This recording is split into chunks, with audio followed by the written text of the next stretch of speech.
बिस्मिल्लाहिर्रहमानिर्रहीम, अस्सलाम वालेकुम। मैं शाहिद सकलैन हूँ। आप मुझे मेरे यूट्यूब चैनल, फेसबुक पेज पे देख रहे हैं। आज 15 जून है, पीर का दिन है। बात करेंगे गुजरांवाला में पेश आने वाले एक बहुत ही अफसोसनाक वाक़े के हवाले से। एक शादीशुदा बेटी जिसकी शादी को चंद माह हुए थे, अपने वालिद से मिलने गुजरांवाला आई। उसके साथ उसका शोहर था। बाप ने बेटी को वेलकम करने के बजाय उसका जो इस्तकबाल है वो गोलियों से किया। बेटी को गोलियां मारी, दामाद को गोलियां मारी, और वहाँ पर एक मुलाजिम मौजूद था जो कि इस वाक़े का गवाह बन गया। उसको भी इस बाप ने गोलियां मार दी। अपनी बीवी को लेकर वहाँ से फ़रार हो गया। पड़ोसियों ने पुलिस को इतला दी, पुलिस वहाँ पहुँची, इन्वेस्टिगेशन की, तो जो कहानी खुलकर सामने आई वो बड़ी अफसोसनाक है। आज इस वीडियो में ये तफसील आपके साथ शेयर करेंगे। बहरहाल मैं अक्सर जिक्र करता रहता हूँ, ये हमारे मुआशरे के बहुत सारे ऐसे हक़ाइक़ हैं या हमारे मुआशरे में बहुत सारी ऐसी चीज़ें हैं जो नहीं होनी चाहिए। ये कहानी आप सुनेंगे तो आपको आइडिया होगा कि ये तो हमारे आस पास रोज़ इस तरह के वाक़यात, अनफॉर्चुनेट वाक़यात पेश आते हैं जो कि हमारी अना, हमारी ज़िद, हमारी हट धर्मी का नतीजा होते हैं। और जो बच्चे होते हैं उनकी बाज़ जो मामलात होते हैं उनको हम सरफ़ नज़र नहीं करते, बल्कि उनको अपनी अना का मसला बना लेते हैं और फिर इस तरह के वाक़यात पेश आते हैं। जनाब 11 जून वाले दिन जो है बताया ये जाता है कि ये बेटी हाफिज़ाबाद से गुजरांवाला अपने वालिदैन को मिलने के लिए आई और इसके साथ बड़ा ही अफसोसनाक वाक़या पेश आ गया। पुलिस को इत्तला मिलती है इस खबर से, जो है वो गुजरांवाला में जो है बहुत डिस्कस हो रही है, बातचीत हो रही है। बहरहाल पुलिस को इत्तला मिलती है जनाब, और CPO गुजरांवाला सरदार गयास गुल साहब जो है वो एक्टिव होते हैं। वो पुलिस को कहते हैं कि आप फ़ौरन जय वकुआ पे जाएं। पुलिस जय वकुआ पे पहुंचती है, लाशों को अपनी तहवील में लेती है, उनको अस्पताल शिफ्ट करती है पोस्टमार्टम के लिए, और उसके बाद अपनी कार्रवाई का आगाज़ करती है। और जो है वो इस चीज़ को इन्वेस्टिगेट भी करते हैं कि जी आखिर ये मामला किसने ये सब कुछ किया है और कैसे हुआ है। पुलिस जब इन्वेस्टिगेट करती है तो पता ये चलता है कि ये मामला जो है किसी और ने नहीं, बल्कि इस जो है वो फैमिली का जो सरबराह है तारिक वड़ाइच, उसने जो है ये सब कुछ किया है। अब तारिक वड़ाइच साहब जो हैं उनके हवाले से ये बताया जाता है कि वो ठीक अच्छी फैमिली से ताल्लुक़ है उनका। उनकी ये बेटी है जिसका नाम फ़ाखिरा बताया जाता है, और फ़ाखिरा के हवाले से ये है कि ये जो है वो पढ़ी लिखी है, बड़ी हुई। अमूमन जैसे होता है कि जी उसके बाद शादी की एज और वालिदैन बच्ची के लिए रिश्ता देख रहे हैं, लेकिन बच्ची को कोई और पसंद आ जाता है। बहरहाल जी बताया ये जाता है, जो इन्वेस्टिगेशन में चीज़ सामने आई है कि इस जो फ़ाखिरा नामी लड़की थी जिसकी उम्र सिर्फ 24 साल थी, 24 ईयर, इसको अब्दुल वहीद नामी लड़का जो है उसके साथ इसकी दोस्ती थी, इसको पसंद था, इससे शादी करना चाहती थी, और इन्होंने बड़ा एक जो तरीक़ाकार है वो अख्तियार किया, जो कि करना चाहिए। किसी को पसंद करना, मैं बहुत सारी वीडियोज़ में कहता रहता हूँ कि पसंद नापसंद नेचुरल अमल है, कोई बुरी बात नहीं है इसमें, लेकिन इसका एक तरीक़ाकार है। ऑन बोर्ड लेना, एतमाद में लेना वालिदैन को, ये बहुत ज़्यादा ज़रूरी होता है। कोई ऐसा स्टेप नहीं लेना चाहिए जो आपके लिए भी ख़तरनाक हो और वालिदैन के लिए भी बदनामी का बायस बने। बहरहाल इन्होंने एक प्रॉपर तरीक़ाकार अपनाया। वहीद ने और फ़ाखिरा ने ये डिसाइड किया कि हम रिश्ता जो है आपस में वो रिश्ता करते हैं। फ़ाखिरा को ये मालूम था कि मेरे जो वालिद हैं वो थोड़े सख्त तबीयत के हैं, वो शायद इस रिश्ते से कुछ वजूहात पे इनकार कर दें, क्योंकि थोड़ा फैमिली का आपको पता है, बरादरी में बाज़ लोग शादी करते हैं, कुछ जो आपका जो एक हमारे यहाँ एक सिस्टम है कि जी थोड़ा फाइनेंशियल जो एक मामला होता है उसको देख के करते हैं।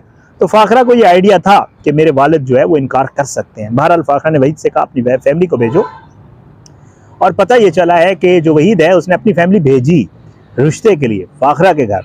फ़ाखिरा के जो वालिद हैं उनको ये फैमिली मिली, उन्होंने आकर उनकी आवभगत जो होती है मेहमानों की वो की, लेकिन अनफॉर्चुनेटली उन्होंने इस रिश्ते से इनकार कर दिया, और उन्होंने कहा कि नहीं जी, हमने एक तो बेटी की अभी फ़िलहाल शादी नहीं करनी है, और अगर करनी भी है तो वो कुछ अरसे के बाद करेंगे, और हम फैमिली में ही करेंगे, फैमिली से बाहर नहीं करेंगे।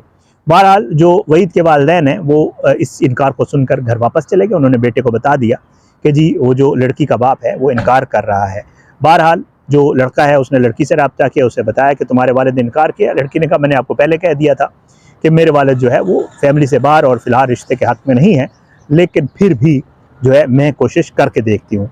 लड़की ने कोशिश की, अपनी वालदा को बताया, वालदा को कहा कि आप वालिद साहब से बात करें, ये जो रिश्ता लेकर आए थे ये लड़का मुझे अच्छा लगता है, हमारी आपस में बातचीत है, और ये सब कुछ उसने अपने वालिद को बताया, वालदा को बताया। वालदा ने मौका देखकर अपने हस्बैंड से बात की और उन्होंने कहा कि बच्ची है, पसंद करती है और वैसे भी हमने इसकी शादी करनी है, फैमिली को देख लें, अगर मुनासिब है तो रिश्ता करने में कोई हर्ज नहीं है। लेकिन बताया ये जाता है कि इस शख्स ने बिल्कुल 100% इनकार कर दिया। उसने कहा कोई मामला नहीं है, चाहे मेरी बेटी को पसंद ही क्यों नहीं है, मैंने इसकी शादी वहाँ नहीं करनी है। जो कि लड़की के लिए और लड़के के लिए ज़ाहिरी बात है एक शॉकिंग था, वो नहीं समझ रहे थे कि क्या करना है, और उन्होंने वही डिसाइड किया जो अमूमन ऐसे मौके के ऊपर लड़के लड़कियां गलती करते हैं। बहरहाल फ़ाखरा और वहीद की आपस में बातचीत हुई, उन्होंने सोचा क्या करना चाहिए। जब उनको कोई रास्ता नज़र ना आया और उन्होंने ये समझ लिया कि अब हमारे लिए एक वाहिद रास्ता बचा है और वो रास्ता है घर वालों की मर्ज़ी के बग़ैर शादी करना। लड़की के घर वाले तो बिल्कुल राज़ी नहीं थे, लेकिन लड़के के घर वालों ने किसी हद तक इस चीज़ पर लड़के के कहने के ऊपर मुस्बत वो दिखाई। बहरहाल वहीद और फ़ाखरा ने बताया ये जाता है कि वो पसंद की शादी कर ली। फ़ाखरा घर से चली गई वहीद के साथ शादी करके, वो वहाँ पे जो इसका वहीद का घर है वहाँ पर जो है उसने रिहाइश अख्तियार कर ली और वो वहीद के साथ रहने लगी। और वहीद का ताल्लुक़ बताया ये जाता है कि हाफिज़ाबाद की काली की मंडी एरिया है वहाँ से था, और ये जो है इनका आपस में अब शादी हो गई। जो वालिद है, घर बेटी गायब हुई, परेशान हुआ, पुलिस में बताऊंगा तो बदनामी होगी, फैमिली वालों को कैसे बताऊंगा, ये सब वो मामलात होते हैं जो अक्सर व बेशतर वालिदैन को सामने फेस करने होते हैं। बहरहाल बहुत परेशान था, बिल आखिर पता चल गया। आसपास कब तक ये बात छुपी रहती है कि बेटी इसकी घर छोड़ के चली गई है। वालिद ने इस बात को दिल पे ले लिया और इस ज़ख्म को लेकर वो रहा। बहरहाल टाइम गुजरता गया, 2-3 माह गुजर गए।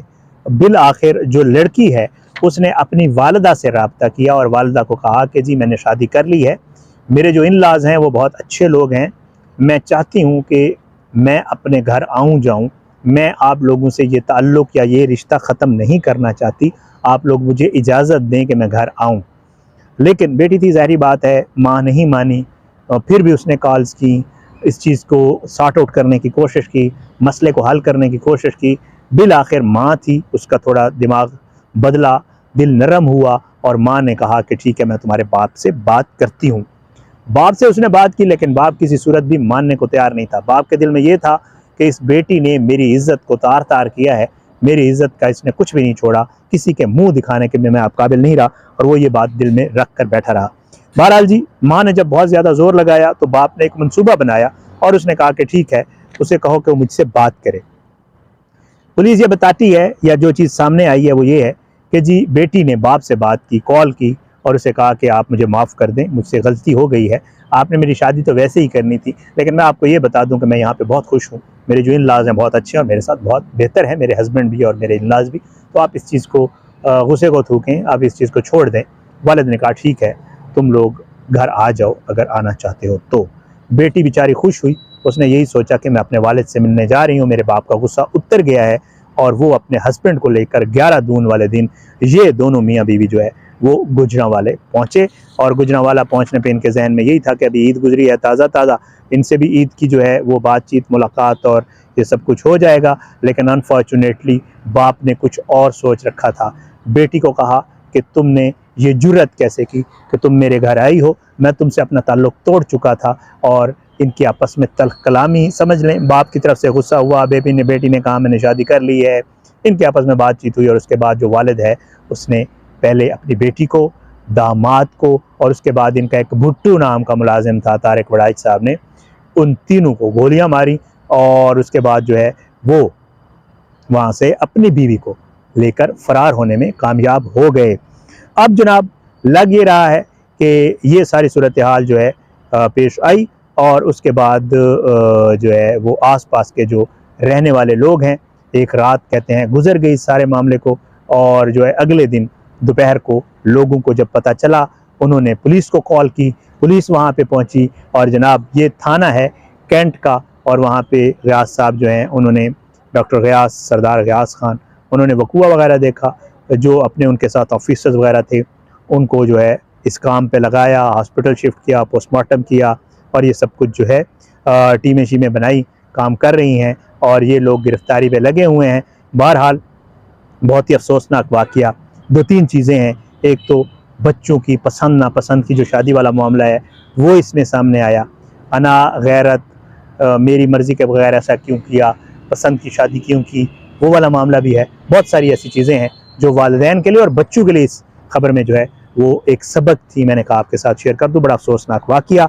बहरहाल अल्लाह ताला हम सबको अपनी ज़ुबान में रखे, अल्लाह ताला हम सब पे अपना रहम करम करे, अल्लाह हमारे बच्चों को अपनी ज़ुबान में रखे, और अल्लाह जो है वो हमारे माशरे को एक बेहतर माशरा बनाए। अल्लाह हम सबको दूसरों के लिए आसानियाँ बाँटने की तौफ़ीक अता फ़रमाए। इजाज़त, इंशाअल्लाह अगली वीडियो में मुलाकात ज़रूर होगी, लेकिन बशर्ते ज़िंदगी अपनी दुआओं में याद रखिएगा। पाकिस्तान ज़िंदाबाद। अल्लाह हाफ़िज़।